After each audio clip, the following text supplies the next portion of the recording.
Welcome to the Conversations podcast hosted by yours truly, Dr. Allison. If you're all about comfort zones and sticking to the status quo, this is not your show.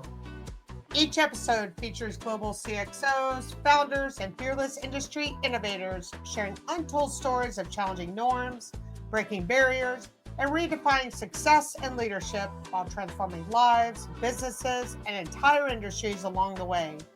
These exceptional quote-unquote human beings share in a candid, unfiltered conversation of how adversity became an advantage, how doubt fueled drive, and how the unconventional path led to an unshakable sense of purpose. One unique part of every episode is my brainchild experience of the Unword Effect, where guests choose 3 words beginning with un that hold deep, personal, professional, and leadership significance. These words aren't just a creative twist, they offer a lens into the evolution of a leader. Hey there! Thanks for joining us on the Conversations podcast. I'm Dr. Allison, and I'm excited to share what's coming up today. Have you ever thought of leaving behind a powerhouse sales team to start something from the ground up? That takes real courage. So what made Kathy Murphy, founder and CEO of Venus Media, decide it was time to stop playing it safe? She isn't here to fit into anyone's expectations. She's not even rewriting the rules. She's unlearning them entirely. Listening to her might spark a shift in how you see your own career. With over 20 years in the media game, Kathy has empowered and led sales teams and made waves every step of the way. In a media landscape that never sits still, she's been the steady hand and bold voice driving momentum, disruption, and results at CBS Radio and TV, Pandora, and Meta. As a proud Latina, she's always been at the cutting edge of leadership and innovation. Her passion for diversity and inclusion led her to create Venus Media, a groundbreaking company connecting women-focused, diverse audiences with major brands. Kathy is unwriting the old rules of media and unleashing the true power of representation. This isn't fluff, just real talk, grit, and inspiration that'll leave you fired up. Ditch the doubt. Your next bold move starts right here. Welcome back to another episode of Conversations. I am Dr. Allison Schmidt, your host, and I am so excited to welcome Kathy Murphy to have an unconventional conversation with me today. Kathy, how are you? Hi, I'm doing great. Thank you so much for having me on this podcast. It's a pleasure to be here. Oh, thank you. I have been so excited to interview you today, so I absolutely appreciate your time. After I read that bio, I said, I cannot wait to dive into, there were so many topics I wanted to get into with you. So thank you so much again for joining us today.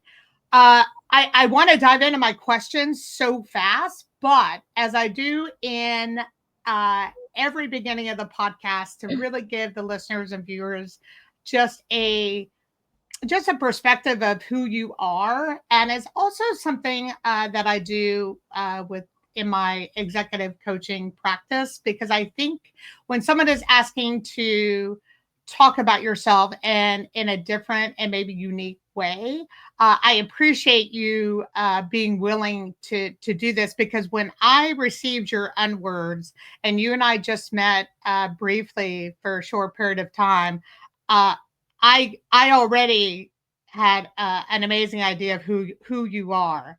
But do you mind sharing first your process that you went through when I asked you to do this bit of a homework assignment and you were like, what? What does she want me to do? Yeah, no, I love this. I think this is a really fresh take on really thinking through what defines you as an individual, right? First and foremost, because what defines you is something that you carry with you at home, at work, outside of work, everywhere that you are. Yeah. And immediately the first word that came to mind was unafraid.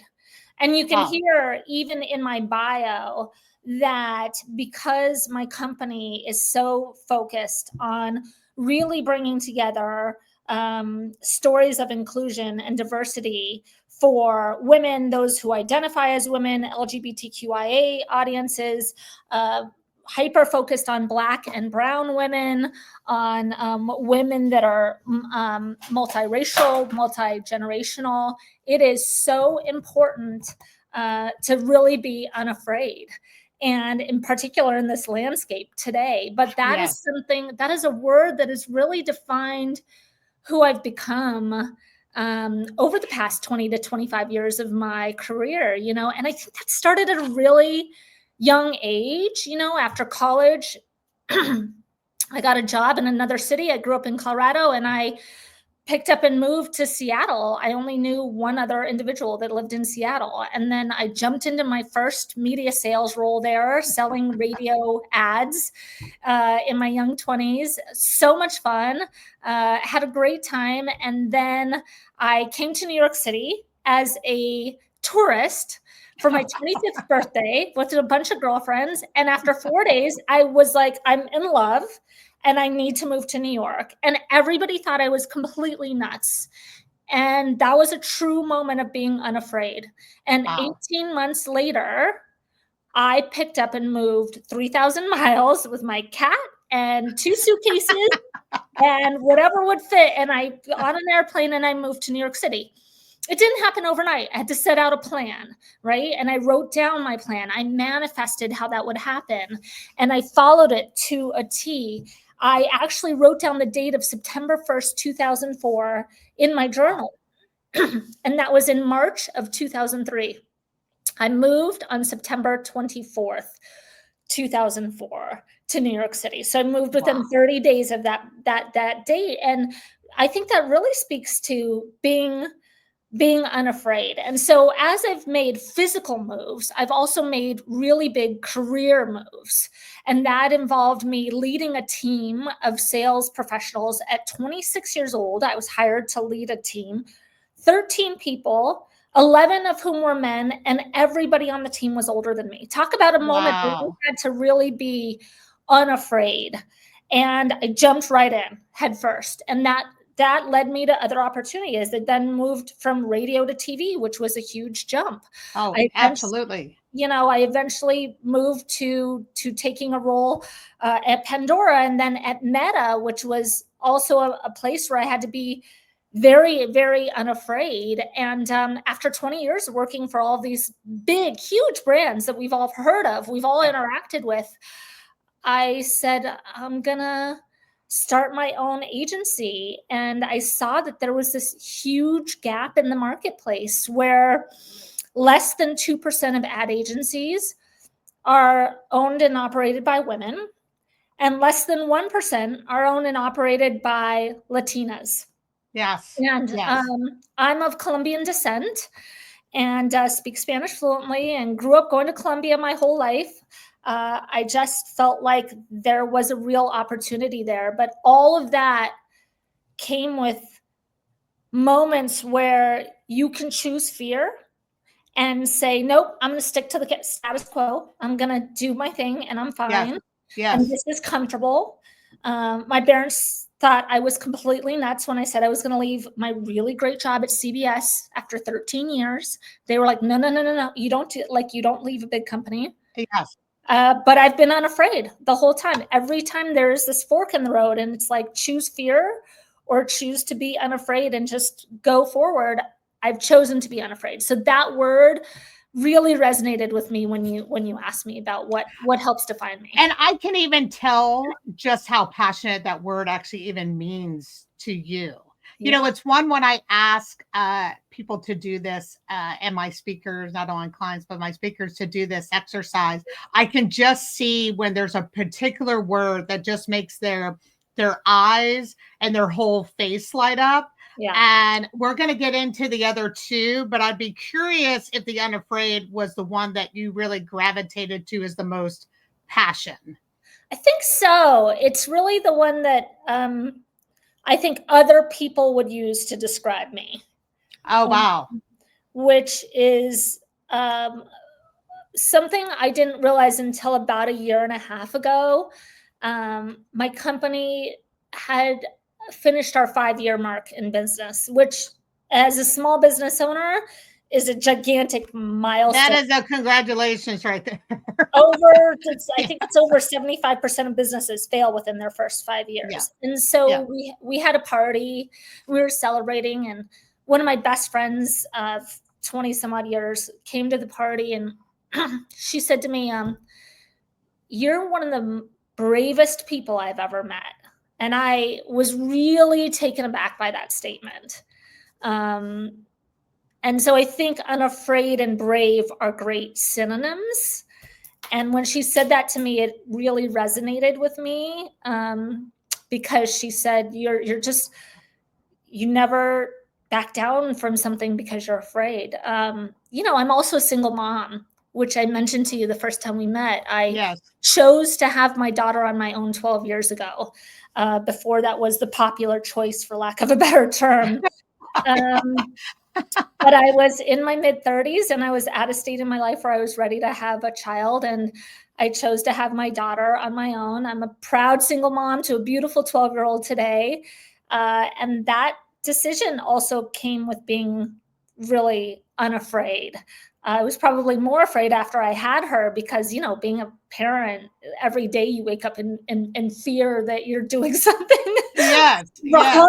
But honestly, I think even that choice, was really speaks to who I am as an I bet it was.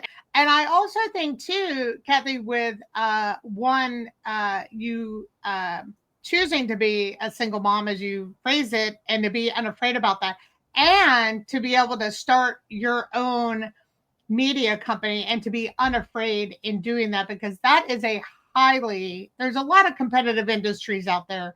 Yours in particular is a very highly competitive. Very. And where specifically, which we'll get into, where you're wanting to focus and drive and grow your business, even makes it even more competitive. So I think you saying, hey, I can't even be afraid, even if I wanted to be afraid. I don't have time for that. You don't have time to be afraid. Well, that really goes to my second word, Allison, which is unstoppable. Yeah. Which was the second thing. I took a little more time to think about that. And what has made me a very strong individual is the fact that I'm just unstoppable. I will stop at nothing to make sure that my daughter has this amazing life and that is full of love and full of laughter and full of amazing experiences. I will stop at nothing for that. I live my life for her now, right? I am unstoppable in business. I will, in the face of any sort of adversity or something's not going our way, I really plow through those situations, for lack of a better term. My business partner, Sylvia, is like, you're such a bull in a china shop. And some people would take that as derogatory. I really love that. I think it's a compliment, and it just speaks to who I am also, as somebody that I just don't take no for an answer. I will find a workaround. I'm creative. I'm a solutions provider. I'm somebody that just, I've built this business, bootstrapped it really from the ground up. And that says a lot about who I am as well. I would agree with you. I think that seems to be a theme that I've noticed with so many powerful and focused women such as yourself that I've had the pleasure to interview on this podcast, where no matter what their unwords are, but it always boils down to also their unwords seem to encompass of, I will not take no for an answer.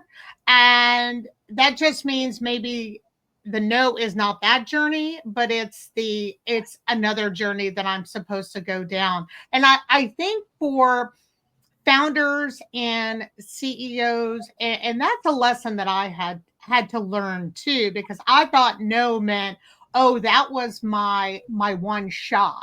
Right. When really that no was reevaluating that, go, maybe that wasn't the path that I intended to get, that I needed to go to now, but there's all these other paths that I could go down, which is really why I wanted to call this podcast Unconversations, because it's really talking about all those different journeys, and what it takes for CEOs and founders to get to where they are today. What one of my first questions that really popped into my head, when was it that you decided, okay, I am now going to leave, we'll just call it stable for a lack of a better term, a stable career in media, to where you're like, no, I now want to be a powerhouse and someone to be reckoned with within this space. What was that journey like for you? It's a great question. I think it was the culmination of almost 20 years of working in an industry that is very heavily male dominated. Mm-hmm. And that is also still not nearly as diverse as it should be. Mm-hmm. And just witnessing and experiencing misogyny in the workplace, Mm-hmm. and blatant racism in the workplace. You know, I have this double-edged sword in that I look white. I'm white. Mm-hmm. I'm white Latin, blonde hair, blue eyes, and my last name is Murphy. So nobody believes that I'm Latina. Mm-hmm. And while I find that in some ways that means I am having to explain that to folks, like I did early on in this podcast, Mm-hmm. it also means that I'm often in a room where people are just really very blatantly racist around me, or I was in rooms like that. I won't be anymore. And because they did not realize, right, that that's where my family's from. My mother immigrated here from Colombia. And so after so many years of being in this environment, I just really had, I really had enough. And I'd had enough of working for other people. I think that's what a lot of entrepreneurs will say. Sure. Is I Yeah. just couldn't do that anymore. I was passed up for a major promotion when I worked at one of the companies I was at, a promotion that I was actually promised when I took the job to go build out a sales team there. And about 2 years into the job, I was passed up for the promotion because one of the white men at the top hired like his best friend, who, by the way, had less experience than I had and less qualifications, to Sure. become my boss. And that was such a turning point for me. I thought, never again. Like, I have been here proving myself. I had done these other things before I got here.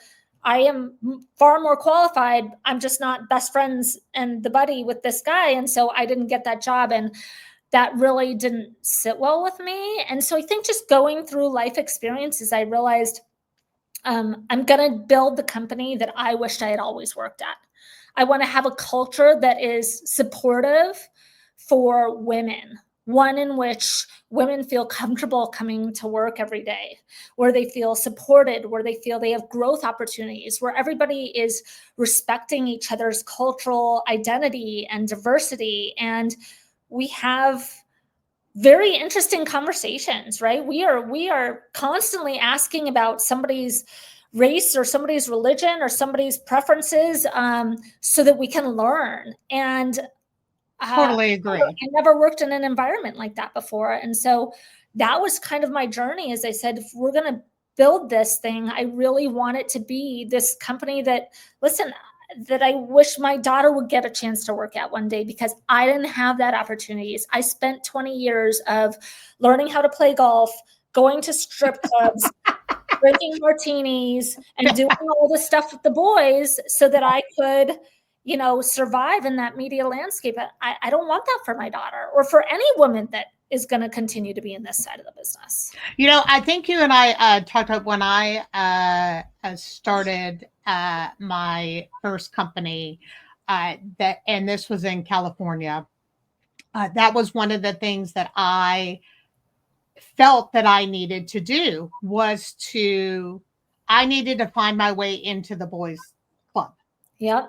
Because my target of clients were CEOs, executives, and where were those deals happening in California? They were happening on the golf course. Yep. And so it's a really interesting shift that I think before we were all, as women, we were trying to be one of the guys. And Sure. I think now, and I don't mean now this present moment, but you see that changing where we're having our own space in what works for us. 100%.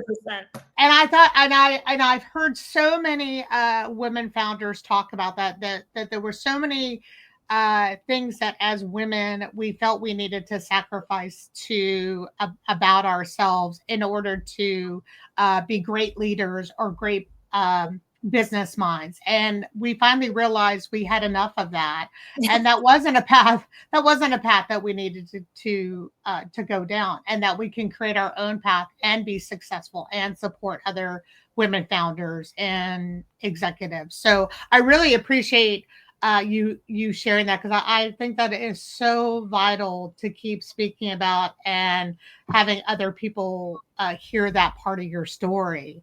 Well, So and there's you, a lot of places that business can get done. Last week, I was at a Galentine's Day party that one of our vendors had, and we did business over getting our hair blown out at Drybar.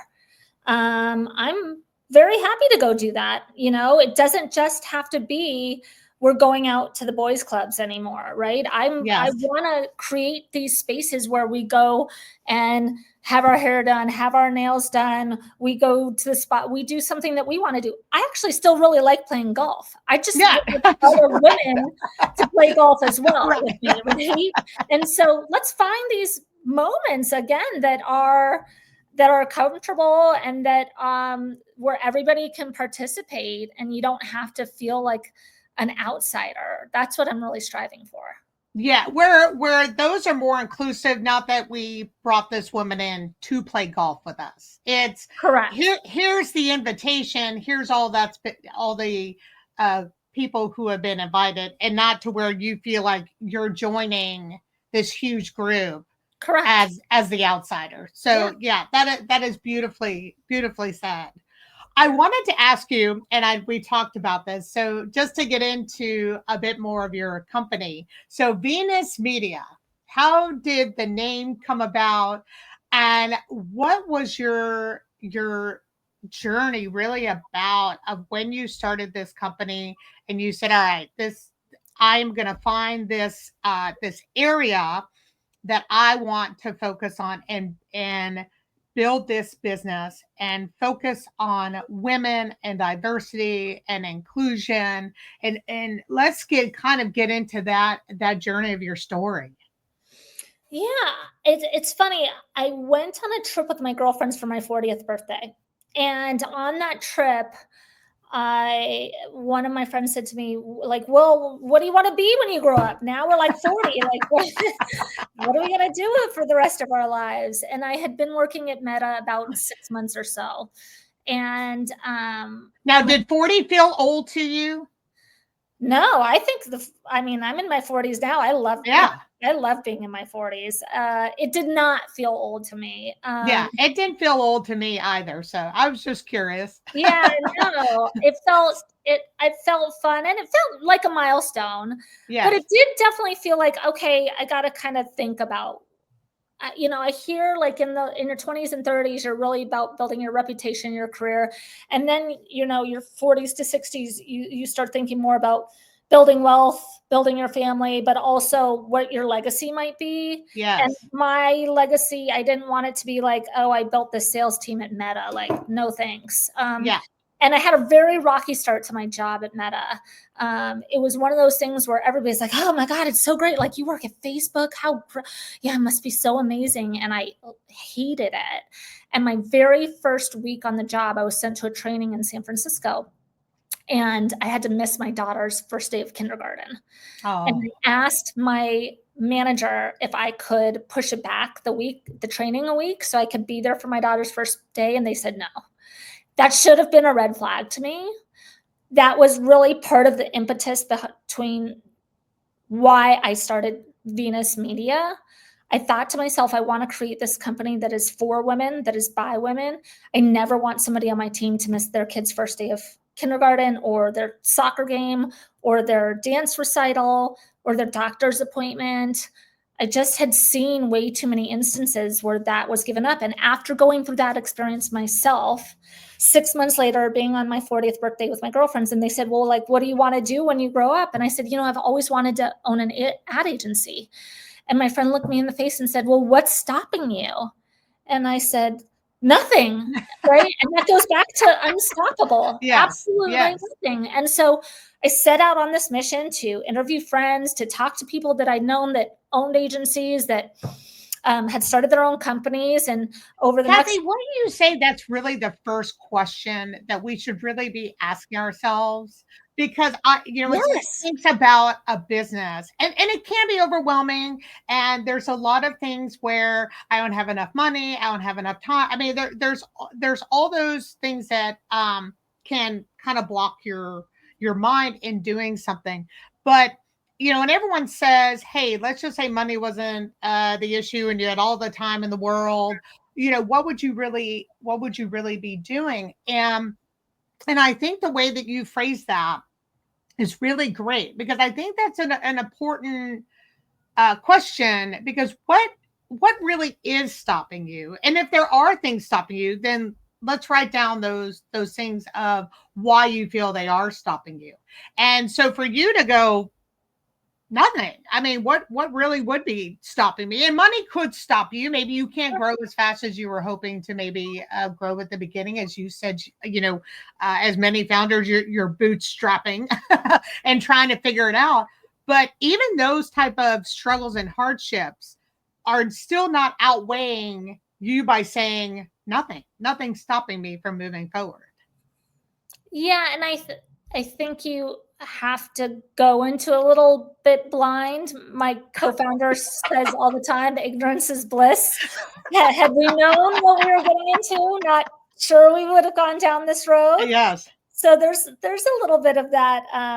Again, going back to being unafraid and unstoppable. There's a little bit of that goes into Kathy, it. I'm really happy you said that, because I was talking to my wife, and I was rebranding my company, which is now Unconvention. And to rebrand it, and I launched this podcast in September, which has just been really received well, and I've been able to get such wonderful guests such as yourself. But you're right. I remember telling her, if I stopped to think about every intricacy of what it would take to rebrand, relaunch, and do all those things, I think I probably would have paralyzed myself in my thought process, right? So there's something to really be said, that you don't have to have everything so planned out and so perfectly, because that's first of all never going to happen. Let me just release you of that, because it won't. Yeah, let me just give you some free consulting and coaching on that. It's never going to happen. But if you really, it's also enjoying the ride, and also not paralyzing yourself at the same time with your thoughts. No, and it's easy to do. I can look back now, almost 7 years into owning this business, and go, wow, how did we survive all of these ups and downs and things? But I met up with my current co-founder, Sylvia. She and I had lunch. I had been working at Meta at the time. She was this close to taking a job at Meta. And I said, don't do it. I'm like, let's start our own company. Let's do this thing. And we talked about it over lunch, and then we each went and did some research, and a month later we met up again, and then we met up again. We involved a couple of other folks, and we just decided that Venus was really the right name for us, really encompassed who we were, right? Women are from Venus, men are from Mars. We felt like that was a strong calling to who we are as people. And it's been great to build our brand, and to have people really understand what we stand for too. That's been actually a fun part of the process. Yeah, and I wanted to ask you, when you came up with the name, and you had this group of people, What was that like with launching your business? Like, all right, we are about to do this, because I'm sure there are many founders out there where some of the journeys have been very easy, and some of the journeys have been a struggle, but there's been a light at the end of the tunnel. What was sort of, and especially with you wanting to do something really unique, you didn't want to just be some other media company out there. You're very passionate about the type of brands and clients that you all want to work with. Yeah. I think the hardest part in the beginning was kind of back to what we were talking about earlier, is figuring out where to begin. And so a lot of it is you have to be a curious person to be an entrepreneur. I think most successful entrepreneurs would tell you that they have a lot of curiosity, right? They ask a lot of questions. And Sylvia and I went to an ex-client of ours from when we were on the ad sales side from our Pandora days. And she had just gotten a new job at a hospital and healthcare system. And we just went to say, like, hey, what do you like about ad agencies you've worked with in the past? She was somebody we've long time admired. And what things do you not like? And what do you wish somebody would do better? And we just had a great, like, kind of pick your brain conversation with her. Simultaneously, I think probably within that same week or two, I went and met with an ad agency founder who I'd known, and he'd been our client kind of off and on for years, owned a small creative agency in New York City. So ironically, both of the conversations were meant to be really exploratory. It wasn't pitching anything. I was really asking questions. And at the end of both of those conversations, both people came back and said, like, if you build it, I will come. And that was this light bulb, right? So this hospital system in southern New Jersey saying, if you build this agency, I'll be your first client. Like, that's it. That was what I needed to hear. Like, oh, you believe in me. You believe in us. You believe in what we're talking. You think we're actually smart and can do this job for you. That's amazing, right? And then I went and met with this ad agency founder, this creative agency, and he said, I have all this business and nobody to buy the media for me. And if you build it, we'll be one of your first clients too. And it was actually his company that helped us come up with our initial, like, branding and name and some coloring, and not a lot of stuff we use still today, but it just to have, I think that support system is really important. And to have people say, if you do this, I'll jump on your bandwagon and I'll support you. And so to know that we had clients right out of the gate was really important. I wouldn't have been able to make that leap otherwise. Yeah, and I wanted to ask you. I thought this was, when I was reading your bio, I thought it was so interesting. How do you keep diversity and inclusion at the forefront of your business? And especially, I myself am very cautious of who, and I've spoken to other founders and CEOs. Before, when I started my career, you're very much like, okay, I'll take anybody, sort of. I just want to be able to have my business. And then as you get older and wiser and begin to realize that, wait, money is one thing, but also I want to be able to make sure that I'm working with clients that have very similar morals and values as I do. How does that sort of encompass within your business? And have you had a story by chance where just someone just really just wasn't the right fit for your company, and how do you balance and handle that? That's like 5 questions in one, but I'll try to start. I know, that's how my brain works. I love it. No, it's apropos because it brings me to my third unword, which is unapologetic. Yeah. We are unapologetic about who we are as a company and who we want to work with and support. And even in today's landscape, the political changes that have happened in the last 4 to 6 weeks, I continue to be unapologetic Yeah. about who we are and what we stand for. And I believe firmly that having a company that is striving and is mission driven to make the media landscape more inclusive for all, that is not just a pipe dream. That is something we are going to do, right? And Mhm. so it is woven into the fabric of every conversation that we have with a potential client.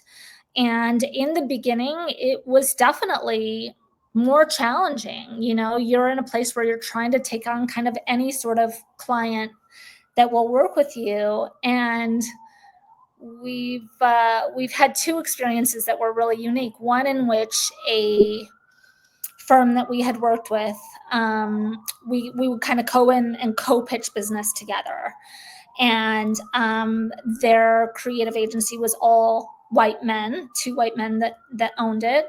They had brought us a couple of pieces of business, and then they were going in for a big pitch, and they wanted to use us. And what we realized was, going into the pitch, they really just wanted to use diverse faces and names, so that Wow. they would appear more diverse. In fact, they didn't even want me on the call. They wanted my partner, Sylvia Herrera, on it. She is of Mexican descent. Her skin is brown. Her last name's Herrera. And Wow. they didn't want to listen to any of our ideas. They just wanted to kind of push stuff down. And I had to call the CEO of that company a day or two later and say, I don't think we can continue our partnership. Mhm. We felt very used in this situation, and it left a really bad taste in our mouths. And we lost business. We're getting business from them, but I couldn't, it was keeping me up at night. Like, I just couldn't stand the thought that somebody would use us as women and as Latina women to try to get this edge. And it did not sit right with me. And so I think, again, you have to be really unapologetic in what your values are as a person, as a business, what you will stand for, what you will not stand for. And sometimes that means you're going to lose business. And sometimes that means you're going to lose money out of your own pocket. Yes. But now what has happened 7 years in is people are attracted to us because we unapologetically serve these audiences, right? We get a lot more referral business. We have people that come to us because they understand that we are experts in this space, because we are the target audience that you're looking to reach, right? We want to work with companies that are looking to reach the diverse population that is the United States, right? And especially in a city like New York City. Oh, 30% of New Yorkers are Latina. And so we need to be speaking to those people, but in our own culture and our own subcultures and our own language with particular nuances. And all of that is really important to the fabric of who we are. So we're just, we're unapologetic about that. And we're going to continue to be.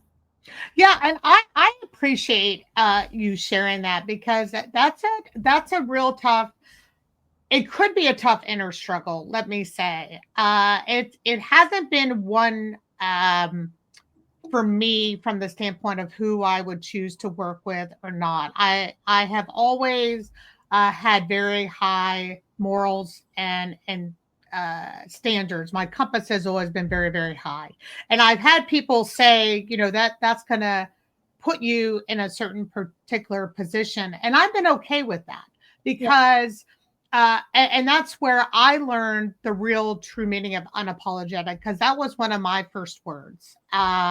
Besides being unconventional, which is how unconvention was born. But to be able to say, I'm willing to not accept less, and these are the true values of my company, because you can always find more business. It may Correct. be harder, but I have to be able to go to sleep at night, just like you said. That's one of my biggest things, that I have to be able to go to sleep at night knowing that I made the best decision as possible, not only for myself, my family, my company, and also more importantly, my client. And we need to make sure right off the bat that we definitely have good synergy for our purpose. What would you tell a company who, because you are really at the forefront, and you did bring up our administration, and what is happening in regards to how diversity and inclusion is being talked about and represented. And it seems to me too that those words just seem to be thrown around, and with not a lot of context behind that. How do you feel that your leadership and within your company, of where how you would kind of really uh, drive that force of how this is so important, not only for your company but also for your clients, and how would you describe, how would you with someone that's sort of struggling with this issue, what sort of advice could you provide to them as well? Yeah, well, I've got a news flash, which is the minority will be the majority in this company, in this country, very Hmm. soon. And that will, as early as I think the stats are 2040, which is a short 15 years away from now. More and more of the United States is a multicultural United States, right? By immigrants from all kinds of countries over several hundred years that have moved here, that have built the foundation of the United States and the fabric of who we are. And so you have to be speaking to those people now. And I think that if that is something you stand for, regardless of who sits in the White House, you can continue to stand for and by that. Does it mean that some vernacular might change? Sure. I'm hearing from other minority and women owned business owners that using words that are less inflammatory might be necessary, because unfortunately DEI is now has a black stain on it and is Yes. now this negative connotation. Okay, but is the word community have a negative connotation? I don't think so. So could we Hmm. switch out words like inclusion for community driven? Can we find other places where there's not a negative connotation, but it still has the same meaning behind it? Yes, I believe that though that is how we're going to see this conversation evolve. A lot of it will be in the nuances and the subtexts of the vernacular that is used, but it's still the same thing, right? Because the studies have shown that if you have a more diverse and inclusive workplace, that those companies perform better. If there are more women on your boards or women seated at the table, those Hmm. companies have higher earnings reports on Wall Street, right? The research is there to show that actually having diverse opinions and people that actually will challenge each other and will come from different backgrounds and think of new things that might not pertain to somebody else, that actually strengthens the fabric of a company, also of a community, also of a church, also of a political environment. All of those things hand in hand. And so I think it's really important that we continue to strive for that.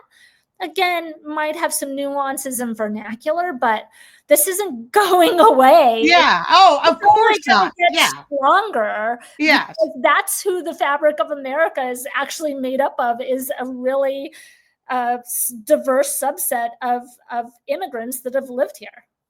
Kathy, you brought up a really interesting point. So, uh, and again, I think there's always something in each of my podcasts where the hairs on the back of my head stand up. And I feel like, why are we constantly having to change words to try to make people more comfortable? So, for us to, when you mention that inclusion or DI, those are tainted words now. And can we find some other words that can say the same thing?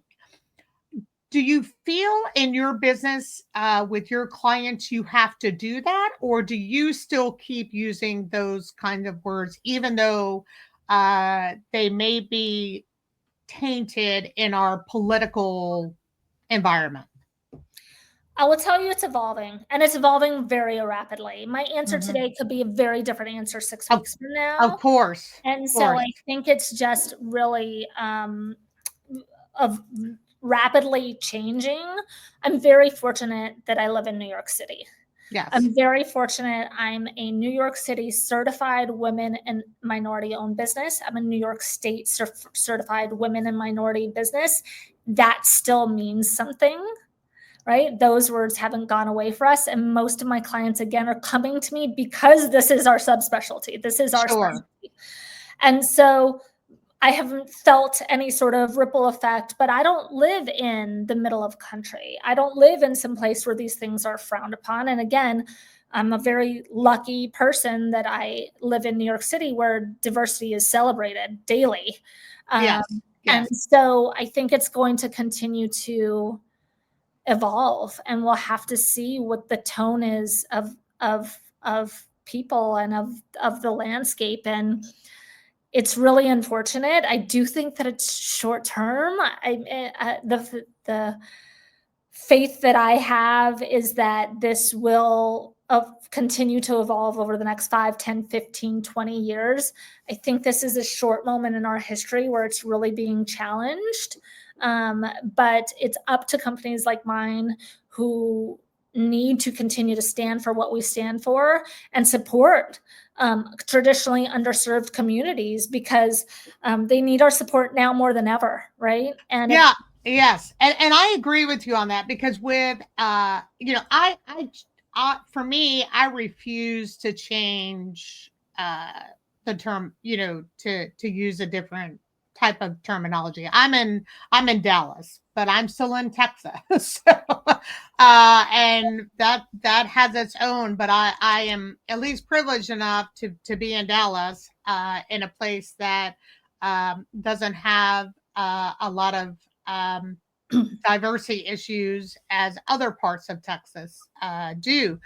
But for me, it's important as a CEO, and on this platform that I have, that I won't change those words. That's really important. And having diversity, and I loved when you said, for me, I'm Caucasian, but I'm Jewish, as well as LGBT, and I'm also a woman. So I think it's really important for you. The way that you said that was so great, because I think we have to use our businesses and our platforms, um, to bring attention to those underserved areas. And I love what your company is so focused and driven on doing in the media space.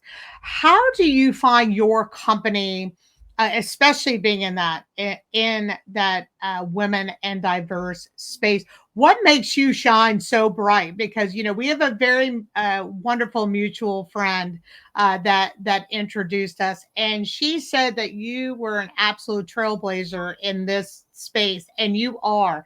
Do you mind sharing a bit about that, and what makes you really a trailblazer and unstoppable, and a disruptor in the media industry space?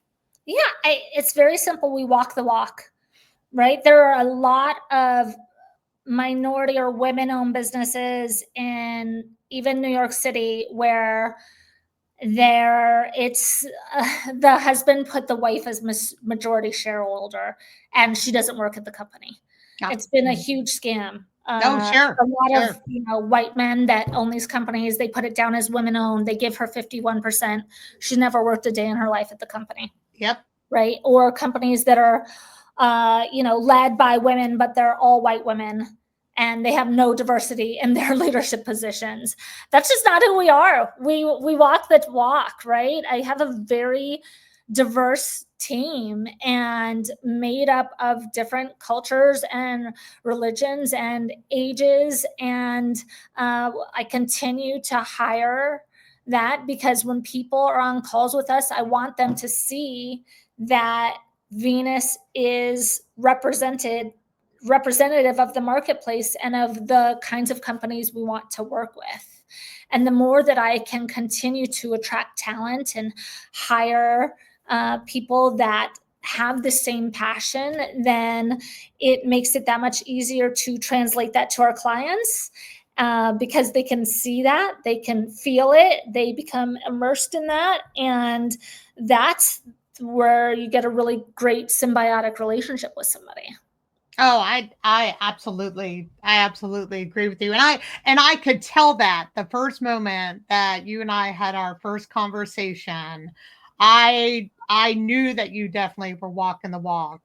It also means and that talking the talk. you Yeah. also have to push back a lot, right? You have to be, again, like unapologetic. I'll Yes. get ads from a client that have all white people in them, and I'm like, where's the diversity in your ads? How come your website doesn't have this level? Don't say that you want to do this and then show that, right? We worked with a jeans company, and they were jeans for women of all shapes, sizes, and colors. That's great, but you can't show models on your website that are all a size 2, because that's not the real world, right? And so it's just like these Yes. things. You have to walk. I challenge the companies, the clients I work with, for them to walk the walk also.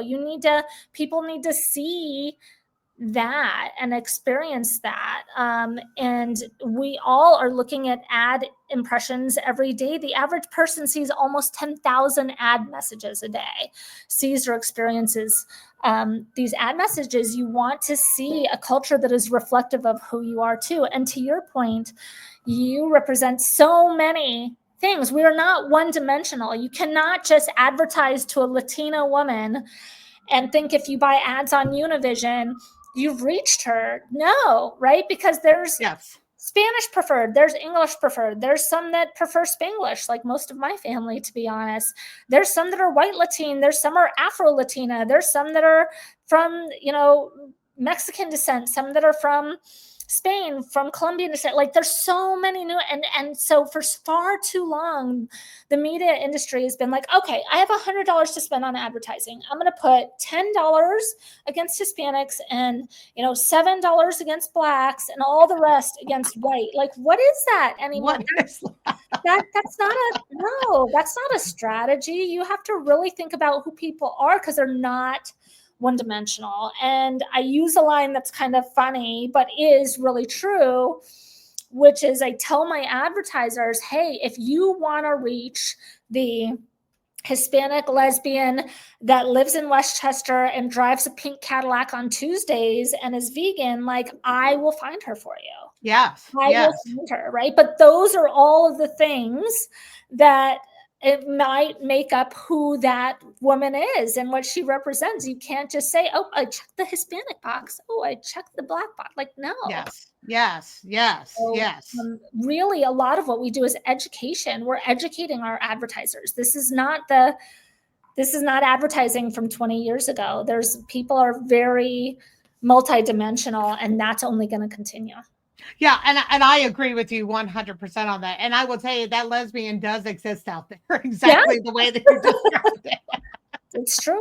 And I'm a fighter. Listen, we're getting close to our time. I like to give my speakers an opportunity to, and I know I've given you the floor, but to really ask me anything. If there's something that you really felt during our conversation that you're really passionate about, that you feel that we sort of didn't touch on, I really want to give you that moment to share that. Well, I would love to learn how you came up with your rebrand.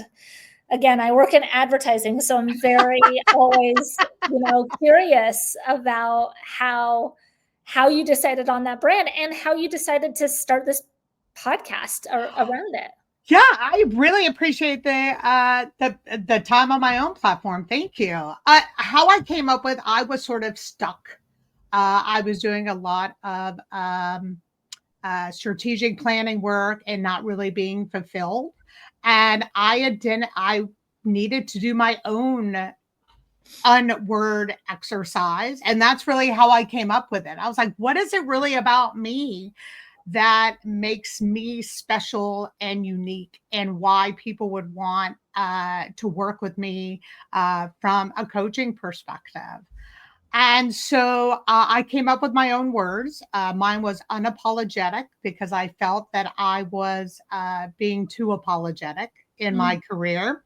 I came up with unconventional because I felt that I was needing to be conventional. mm, The ones that really came the most was the unconvention, yeah. because I felt that I had to fit into this box of consulting world. Yeah.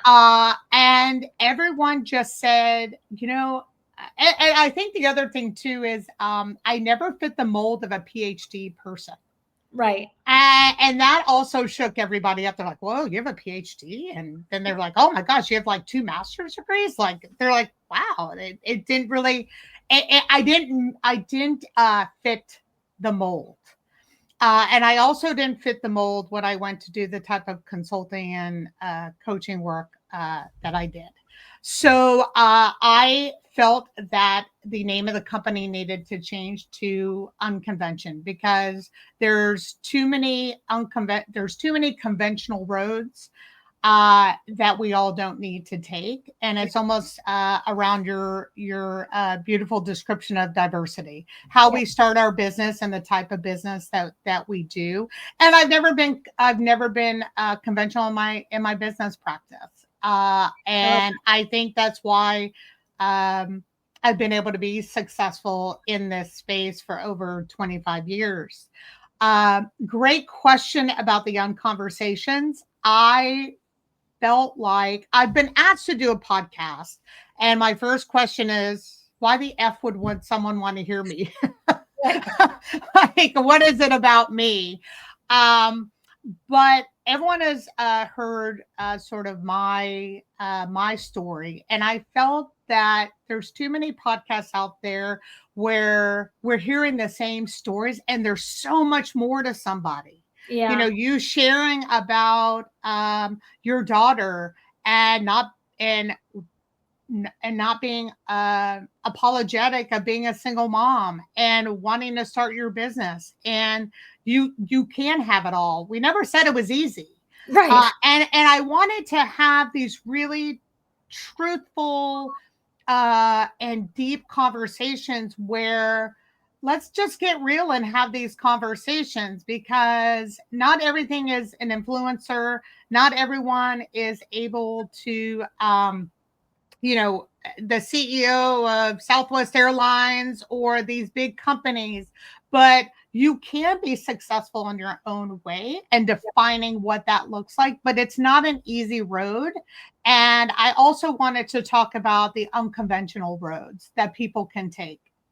And that's really the basis of why I wanted to start this podcast. I love that. I love that you said you felt like for a long time that you had to fit the mold. And Yes. I think there's people like you and I that are ready to break that mold. We Yes. all are breaking the mold because the mold was built by the patriarchy, and we're Correct. done with that. And We're so it's done. going to take more unconventional people to continue to break those molds, so that that is how our communities and our lives are going to continue to grow and flourish. We can't continue to fit somebody else's mold, or a square peg into a round hole like that. Those days are gone. And Those so I days are love that you gone. said that. Yeah, I love Yeah.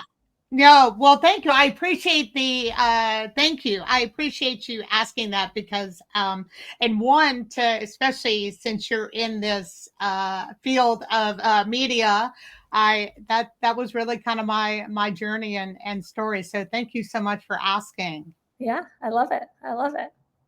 Well, that wraps up today's episode of Unconversations. A huge thank you to Kathy Murphy.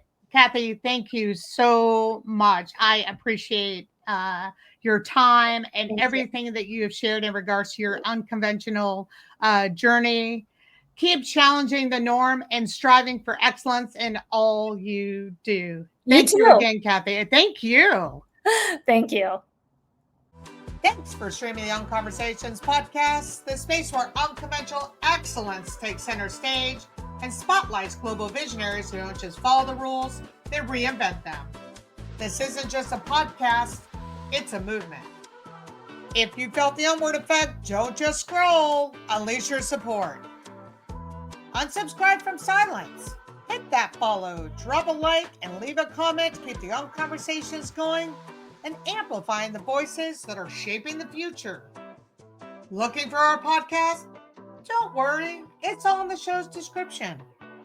Tune in to the next episode of Unconversations, where we unmute the truth and uncover the unexpected.